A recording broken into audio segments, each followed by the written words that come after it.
Ang rehimeng Iranian ay namumuhay na sa alternatibong realidad. Kahit nawala na ang kanilang mga leader at tuluyang nawasak ang kanilang militar, naglabas pa rin ang Tehran ng listahan ng mga kahibangang kahilingan para tapusin ang digmaan. Kasamang pag-utos sa Estados Unidos, nabayaran sila ng bilyon-bilyong dolyar bilang reparasyon at lisanin ang gitnang silangan. Hindi nakakagulat. Agad tinanggihan ng Washington ang kasunduan. Tumugon ang US sa pamamagitan ng isang mapangwasak na 6 na puntong ultimatum para sa tuluyang pagwasak ng nuclear program ng Iran. Narito ang mga detalye at ang mga hinihingi ng Iran, kabilang ang garantiya na di na mauulit ang digmaan. Pagsasasara ng lahat ng US bases sa gitnang silangan. Dapat bayaran ng US at Israel ang buong kompensasyon sa Iran at sa lahat ng iba pang digmaan sa rehiyon, pati pro-Iranian na grupo. Magpatupad ng bagong legal na rehimen sa Strait of Hormuz at i-turn over sa Iran ang mapanirang media. Hindi ko alam kung anong ibig nilang sabihin sa pag-turn over ng mga elemento sa mapanirang media o kung kasama ang business basics. Sa kabutihang palad para sa akin, tila tinanggihan ng Estados Unidos ang mga kahilingang ito. Bago talakayin ng kontraproposal ng US, suriin muna natin ng mas malalim ang mga hinihingi ng Iran, lalo na ang mahalagang issue sa Strait of Hormuz. Ngayon, nais ng Iran gawing sariling soberanong daanan ang international na tubig at maningil ng mga barkong dadaan. Nakikita na natin ito ngayon. Naniningil ang Iran ng $2 milyong bawat biyahe ng barko mula India at China para makadaan sa Strait of Hormuz. Sinusubukan ng Iran na maging isang mafiosa na estado. Gaya ng sinabi ko, tinanggihan na ng US ang mga kahilingang ito at may sariling hinihingi ang Estados Unidos kapalit nito. Ayon sa ulat ng Axios, wala pang direktang komunikasyon sa pagitan ng Estados Unidos at Iran.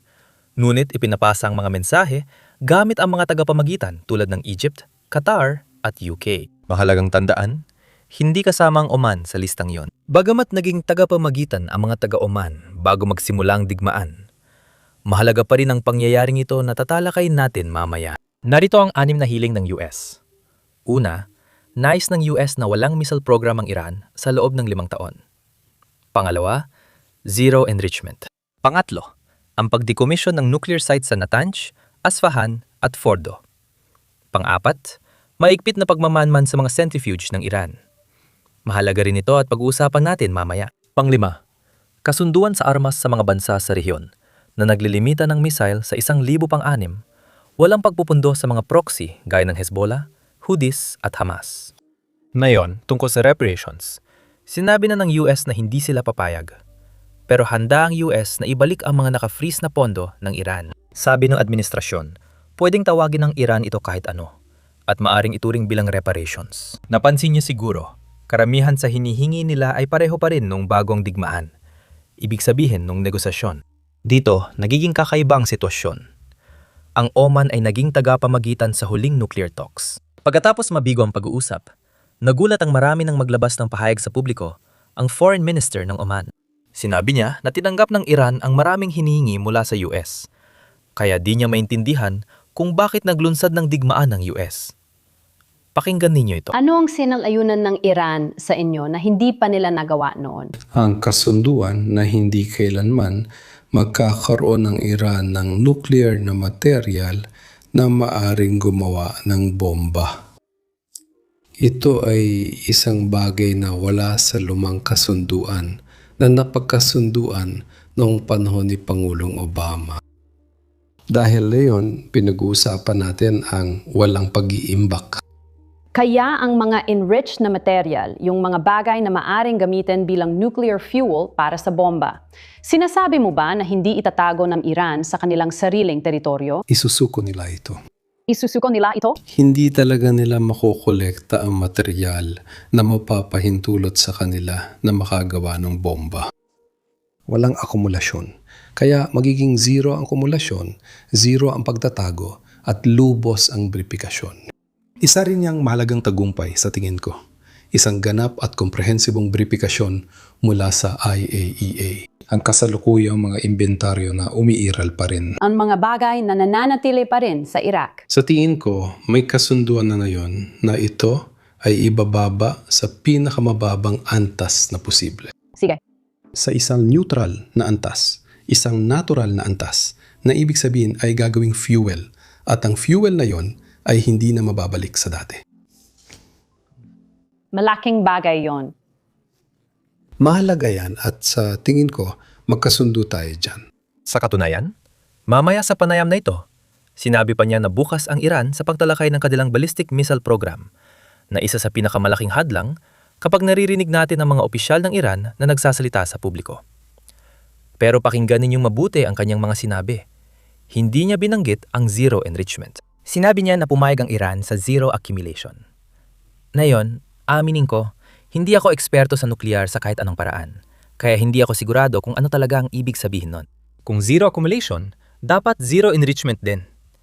Pero kung yun ang ibig niyang sabihin, bakit hindi na lang niya ginamit ang mismo mga salitang yon? Sa dulo ng clip na nakita mo, sinabi niyang naniniwala siyang may ilang napagkasunduan. Nakakalito rin yun. May napagkasunduan ba o wala?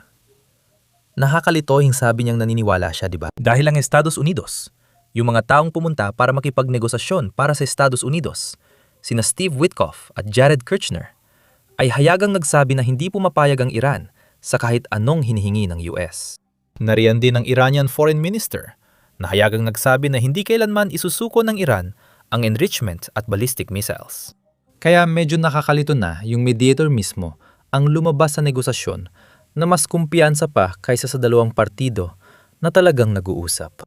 Sige, himayin natin yan dahil na yon mas marami na tayong alam tungkol sa motibo niya sa pagsasabi nito. Pero bago natin pag-usapan yan, mabilis ang paalala lang na pindutin ang like at subscribe button sa ibaba. Malaking tulong talaga yan sa amin, lalo na sa pag-cover ng digmaang ito. Ngayon, hindi lang basta nagsalita ng mga walang saysay ang Omani Foreign Minister bago ang digmaan.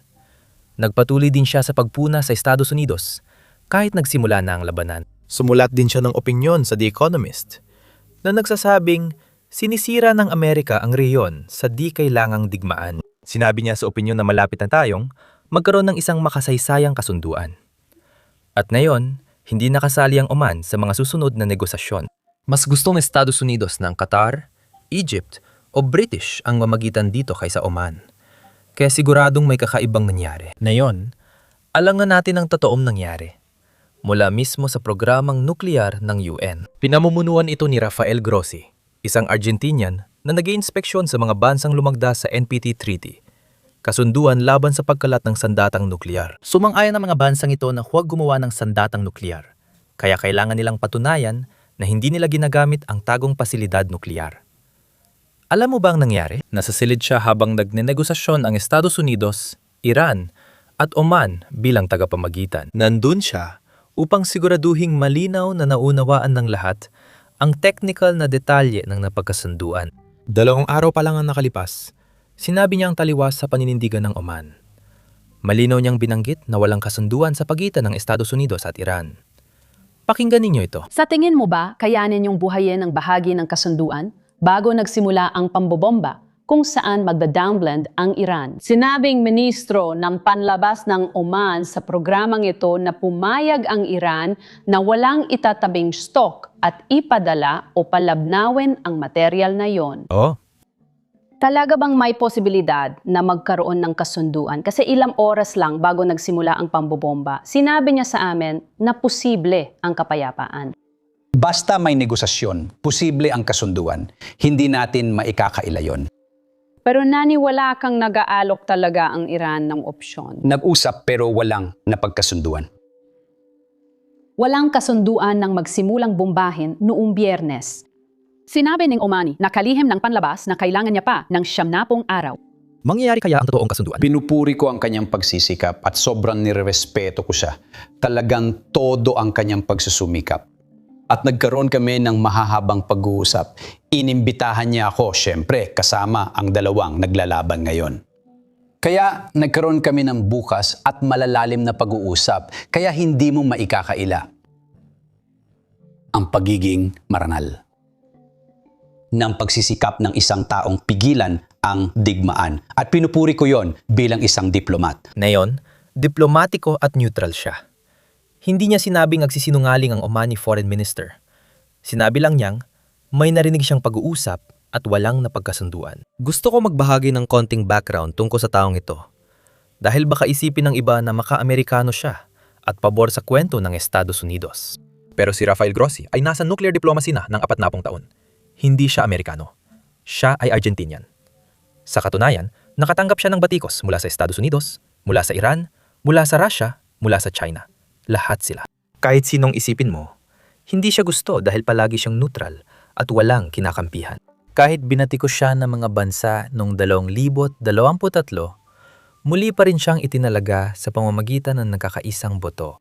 Ibig sabihin, kahit hindi tagahanga ng Estados Unidos ang Russia at China, sinuportahan pa rin siya dahil maganda ang kanyang trabaho. Nakikita siya ng lahat bilang isang neutral na tao na nagsisikap pigilan ang pagkalat ng mga sandatang nuklear.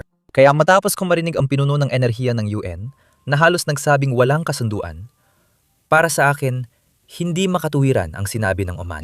Hindi handang isuko ng Iran ang ambisyon sa sandatang nuclear at uranium enrichment.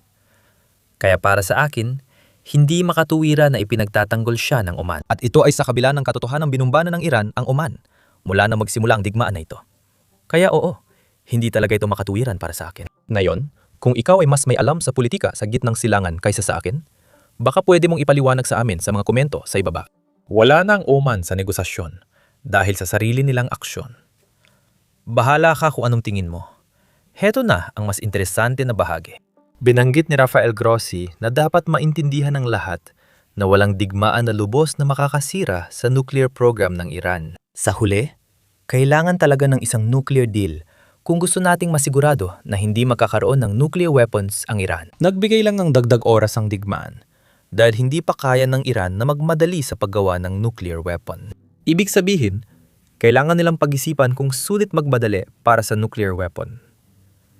Pero, hindi naman nasosolusyonan ng digmaan ang problema. Nagbibigay lang ito ng dagdag oras sa US at mundo. Pakinggan ninyo. Hulay, kung babalikan natin ng JCPOA, ang JCPOA ay nakabatay o nakasalalay sa isang napaka-primitibong uri ng centrifuge. Ngayon, ang Iran ay may pinakasophistikado, mabilis at episyenteng makina na umiiral at alam na nila kung paano gawin iyon. At bukod pa dyan, maaring may mga lugar pa na hindi naman nuclear na lugar. Ibig ko sabihin, maaring ito ay isang pagawaan, 12-12 ng mga pagawaan na umiiral at nandyan ang kakayahang ito. Ito ang dahilan kung bakit sinasabi ko na kailangan pa rin nating makahanap ng isang balangkas, isang napagkasunduang balangkas na magbibigay sa atin ng kinakailangang katiyakan at malinaw na ideya kung nasaan sila at kung saan nila gustong pumunta. Hindi mapipigilan ng digmaang ito ang nuclear na ambisyon ng Iran. Sasabihin ko, kahit anong digmaan. Kahit anong digmaan. Maliban na lang kung maganap ang isang digmaang nuklear na magdudulot ng labis na pagkawasak na sana'y hindi mangyari. Hayaan ninyong ipaliwanag ko ang punto tungkol sa centrifuges na nabanggit niya sa abot ng aking makakaya. Paalala lang, hindi ako nuclear scientist. Kaya kung magkamali man ako, at kung isa ka sa mga mas nakakaalam, pakilabi na lang ang komento mo sa ibaba. Ngayon, ang mga centrifuge ay mga makinang nagpapayaman ng uranium. Kapag umabot sa 70% ang pagpayaman ng uranium, pwede na itong gamitin sa paggawa ng nuclear bomb. Ngayon, ang mahalagang punto na kailangan nating tandaan ay may mga centrifuge na ngayon ang Iran na mas advanced kumpara sa mga meron sila noong 2015 nung may nuclear deal sa pagitan ng Estados Unidos at Iran. Mas mahalaga, hindi lang dahil may advanced na centrifuge sila, kundi marunong din silang gumawa nito. Ang kaalamang ito ay hindi mawawala kahit bumbahin pa. Gaya ng narinig niya sa clip. Hindi lang ilan ang may alam nito.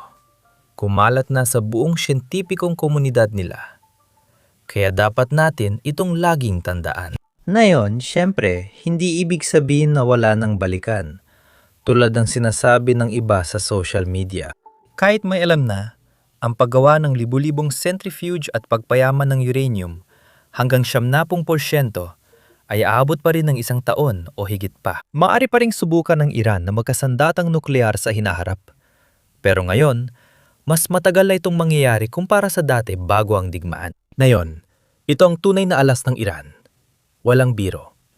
Meron silang 4 na kilo o humigit kumulang 900 libra ng uranium na pinayaman hanggang 60%. Karamihan nito ay nasa asfahan na nakabaon sa ilalim ng lupa.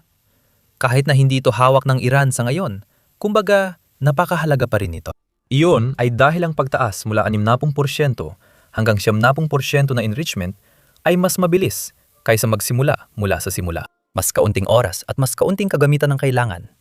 Na ibig sabihin ay mas maikli rin ang panahon dahil kailangan pang buuin ng Iran ang mga kagamitan. Dahil may 60% uranium na sila, hindi na kailangan ng maraming kagamitan. Sana naiintindihan ninyo ako. Ibig sabihin, kailangang tugunan ng anumang kasunduan sa Iran ang imbak na ito. Dahil kung hindi, mawawalan ng saysay ang kasunduan. Ngayon, tulad ng nabanggit sa simula ng video, nagsimula ng diplomasya dahil inilalabas na ng magkabilang panig ang kanilang mga hinihingi. Pero gaya ng nakita ninyo, parehong panig ay malayo pa rin sa kasunduan dahil wala pang bumibitaw o nagpaparaya sa negosasyon kumpara nung simula ng digmaan.